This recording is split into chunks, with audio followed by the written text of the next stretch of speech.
Assalamualaikum Assalamualaikum warahmatullahi wabarakatuh.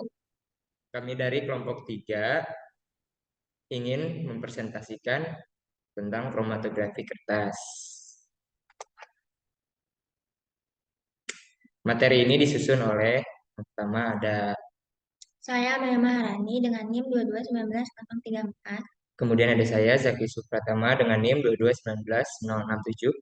Saya Firsania Fadli Nuransari dengan NIM 2219073. Dengan saya Nora Maulidia dengan NIM 2219129.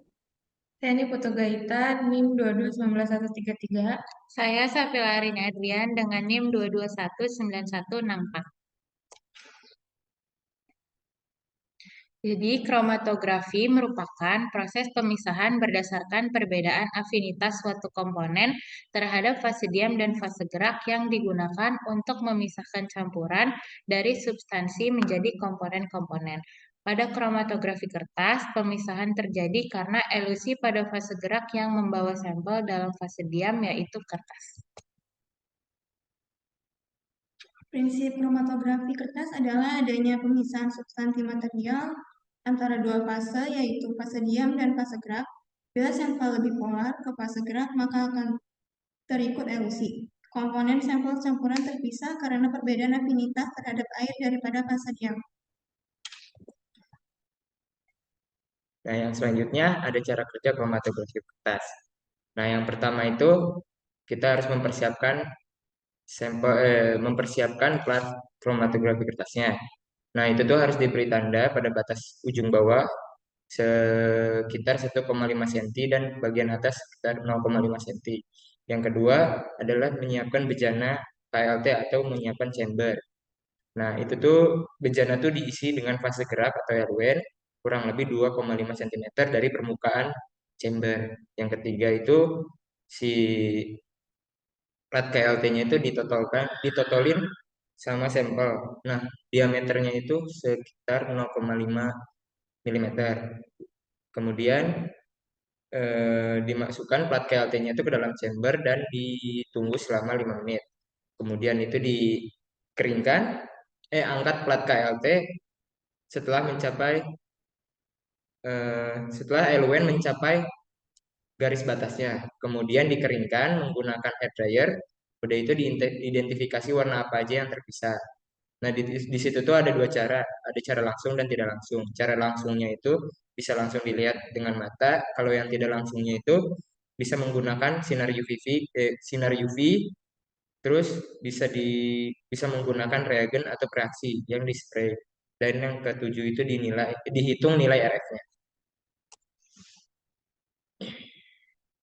Selanjutnya itu ada jenis-jenis kromatografi kertas. Yang pertama itu ada kromatografi kertas satu arah, yang dimana metode pemisahan yang menggunakan media kertas sebagai fase diam dan cairan sebagai fase gerak, di mana sampel bergerak hanya dalam satu arah, baik ke atas atau ke bawah kertas, tergantung pada arah aliran pelarut. Selanjutnya ada kromatografi kertas dua arah. Metode pemisahan yang menggunakan media kertas sebagai fase diam dan cairan sebagai fase gerak, namun dengan pergerakan fase gerak ke atas dan ke bawah, sehingga memungkinkan pemisahan lebih baik karena memungkinkan interaksi antara sampel dan fase diam dalam dua arah.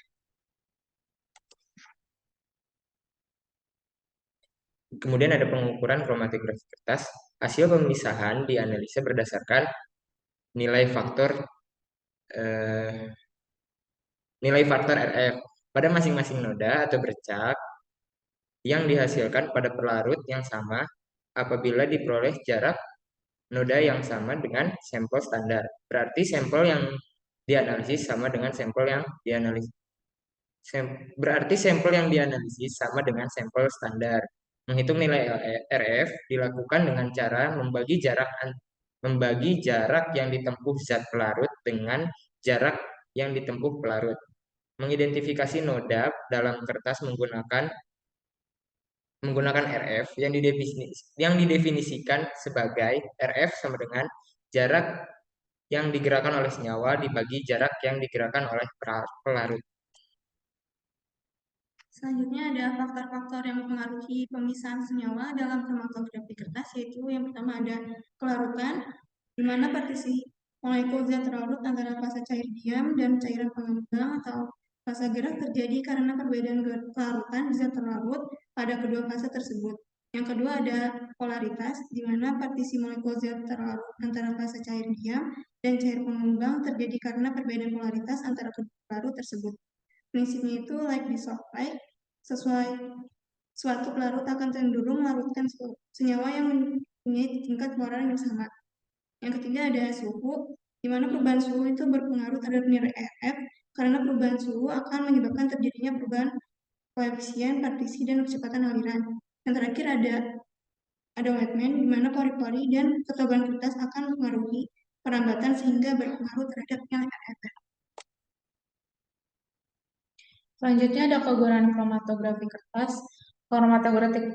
Kromatografi kertas khusus untuk pemisahan campuran yang bersifat polar dan non-polar, serta untuk pemisahan asam amino yang digunakan untuk pemisahan komponen organik dan biokimia pada urin manusia. Biasanya juga digunakan untuk evaluasi komponen inorganik seperti material kompleks. Teknik kromatografi kertas bisa digunakan untuk memurnikan senyawa-senyawa dalam campuran. Sering digunakan untuk analisis biomolekul seperti pigmen klorofil dan juga digunakan dalam industri makanan untuk menguji kualitas dan keamanan makanan. Selanjutnya ada teknik elusi. Yang pertama yaitu teknik elusi radial. Teknik ini digunakan dalam memisahkan pigmen warna yang berbeda bergerak ke arah luar dengan memanfaatkan bentuk bulat dari kertas. Komponen akan berelusi melingkar seperti pada gambar. Yang kedua ada ascending, yaitu pelarut bergerak ke atas pada media pemisahan berdasarkan gaya kapilaritas, yaitu pergerakan cairan di dalam ruang dari bahan berpori karena kekuatan adhesi, kohesi, dan tegangan permukaan. Selanjutnya ada teknik ascending itu dibagi tiga, elusi tunggal yaitu bergerak melalui fase diam hanya satu kali, sedangkan untuk elusi berulang itu bisa multiple development yang dilakukan lebih dari satu kali menggunakan sistem pelarut yang sama. Ada juga stepwise development, elusi dilakukan lebih dari satu kali dengan menggunakan pelarut yang berbeda. Habis itu ada elusi dua dimensi yang digunakan untuk memverifikasi hasil pemisahan.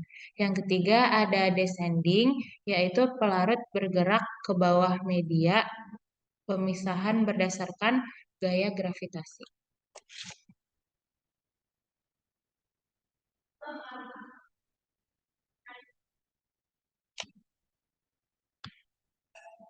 Selanjutnya ada teknik analisa. Untuk teknik analisanya sendiri, fase gerak dijenuhkan terlebih dahulu sebelum digunakan sekitar 10-15 menit untuk melancarkan gerak eluen dari komponen saat elusi. Nah, elusi itu dapat terjadi melalui gaya kapilaritas maupun gaya gravitasi.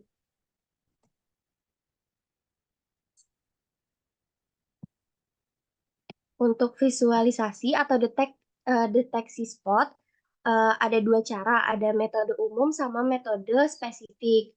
Untuk metode umumnya, yang pertama itu ada metode destruktif, kertas disemprot dengan reagen korosif dan kemudian dipanaskan dalam oven.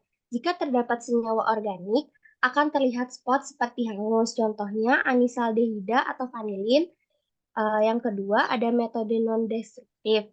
Dalam metode ini dapat dipulihkan, contohnya menggunakan sinar matahari untuk senyawa yang berwarna, cahaya UV untuk senyawa yang berfluoresen, atau yang punya ikatan rangkap terkonjugasi, dan uap I2 untuk senyawa yang mengandung setidaknya satu ikatan rangkap. Kemudian bisa juga disemprot menggunakan air di mana senyawa organik muncul sebagai bintik-bintik putih buram. Nah, selanjutnya ada metode spesifik dengan reagen. Reagen ini digunakan untuk mendeteksi senyawa tertentu yang spesifik pada umumnya termasuk metode destruktif. Contohnya, Dragendorf reagen untuk alkaloid, verichlorida untuk senyawa fenolik, petalat anilin untuk gula, dan ninhidrin untuk senyawa nitrogen.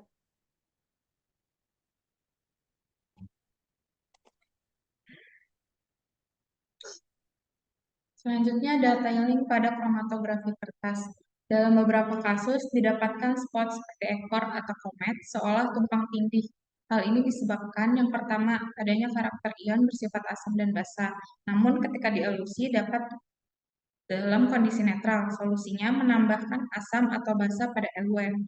Yang kedua, sampel terlalu banyak, solusinya menurunkan konsentrasi pada sampel, dan yang terakhir ada pemilihan pelarut yang tidak sesuai, solusinya mengubah pelarut.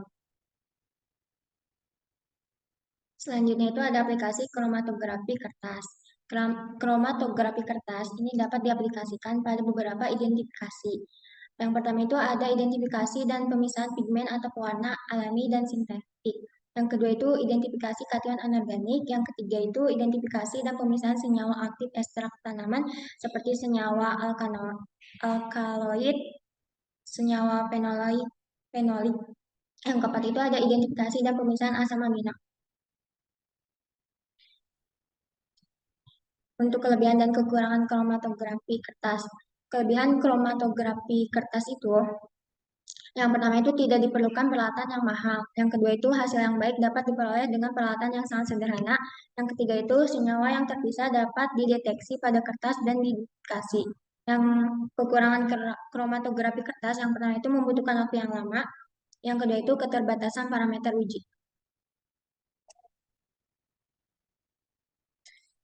Sekian presentasi dari kami, kurang lebihnya mohon dimaafkan. Assalamualaikum Assalamualaikum warahmatullahi warahmatullahi wabarakatuh. wabarakatuh.